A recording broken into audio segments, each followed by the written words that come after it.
Vous écoutez le podcast de la famille de Tejet. Message de Néo. La vie de l'archange Michel. Bien-aimé de la lumière.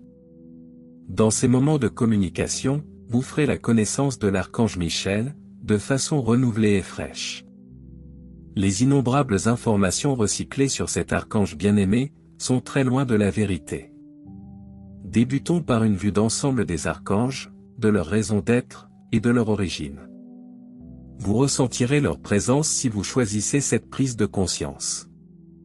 Les archanges ont été créés par l'Esprit puissant de toute la création.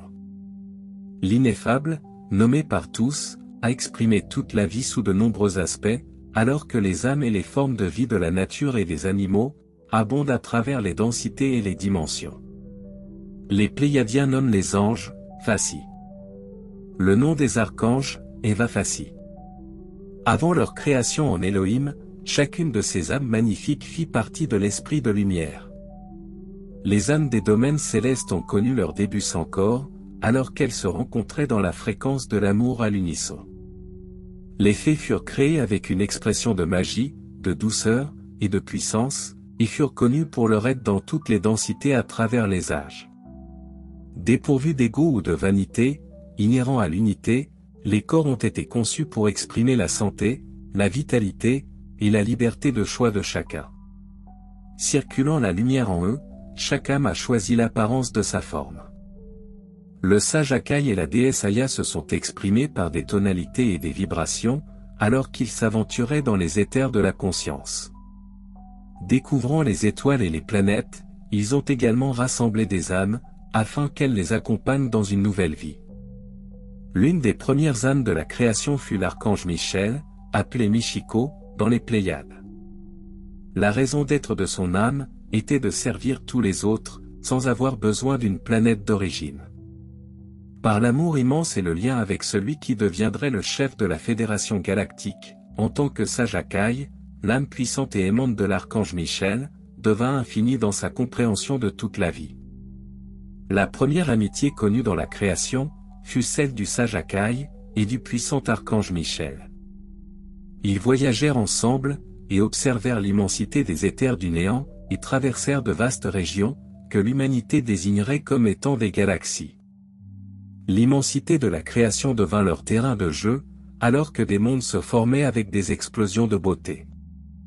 Le Créateur de toute vie, mit en place les endroits qui seraient habitables. Les âmes natives de la terre furent choyées, grâce à des provisions de fruits, de légumes, de graines, et de noix. Mais la vie sur terre a permis l'exploration de la dualité, et sans le bénéfice de la lumière circulant dans le corps, la maladie et la mort se sont abattues sur l'humanité. L'archange Michel trouva souhaitable et approprié, l'expression de longs cheveux blancs, pour ses voyages et son développement. Son ami intime, Akai, considéra que cette apparence était acceptable, comme celle de son ami. Ensemble, ils devinrent l'image de la perfection, et firent le vœu de toujours demeurer proches. Alors qu'Akai deviendrait le sage et le commandant de la Fédération Galactique, l'archange Michel continuerait à servir la lumière, en voyageant sans demeure. La fréquence de ses visites sur Tejet devint régulière, et assidue, et elles se poursuivent à l'heure actuelle. Le comportement de l'archange Michel, consiste en une force, doublée d'une vulnérabilité. Il évalue les situations avec un ton calme, et l'intention de les résoudre pacifiquement. Il offre à tous la possibilité de comprendre la sagesse de la lumière. La main tendue, il émet de la lumière dans les galaxies, et détruit les ténèbres d'un simple murmure. Son rapprochement et ses liens tissés avec le sage Akai, lui ont permis de voyager dans le cadre de missions de lumière, et il est aimé et honoré par tous les membres de la Fédération Galactique. Tous ceux qui font la rencontre de ce puissant archange, reconnaissent sa présence au début de la création des âmes. Tous les membres des forces de la lumière, éprouvent un profond sentiment de respect, et de reconnaissance, à l'égard de cette merveilleuse âme de lumière. La création en Elohim est désignée par les humains, sous le nom de 12D.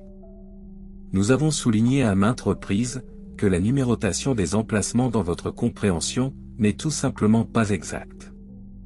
Aucune numérotation n'est nécessaire, mais nous comprenons la nécessité dans votre vie, à donner un sens aux densités, ou aux fréquences vibratoires, à l'aide de numéros. Sachez en vérité que les archanges s'élèvent dans des densités, au-delà de toute possibilité imaginable. Dans votre conscience supérieure et élargie, ce fait est compris par votre âme. Il existe des milliers d'archanges qui ont le pouvoir inné de se déplacer dans le vaste cosmos.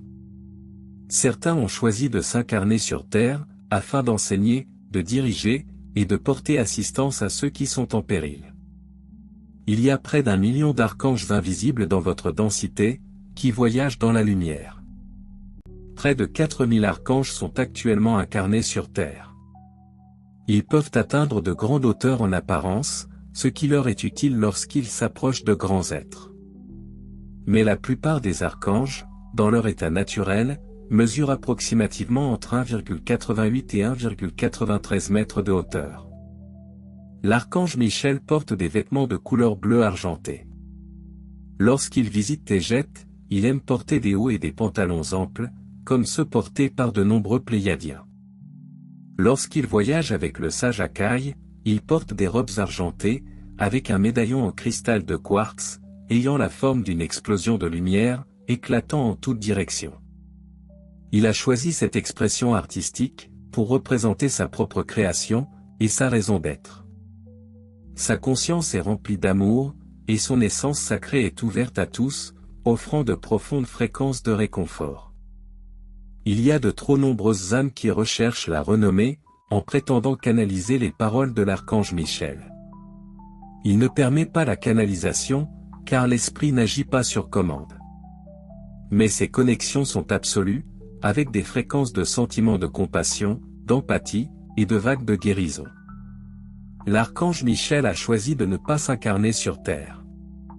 Son âme est si pure, et son pouvoir si immense, que la création a fait appel à lui, pour une assistance continue, sur de nombreux plans d'existence. Mais son amour profond se manifeste dans l'amour et l'amitié sur Tejet, en lançant des balles lumineuses dans l'air avec les enfants, ou en survolant les environs sous forme corporelle, avec le sage Akai, et la déesse bien-aimée Aya. Il partage volontiers les nouvelles, tout en écoutant de la musique douce.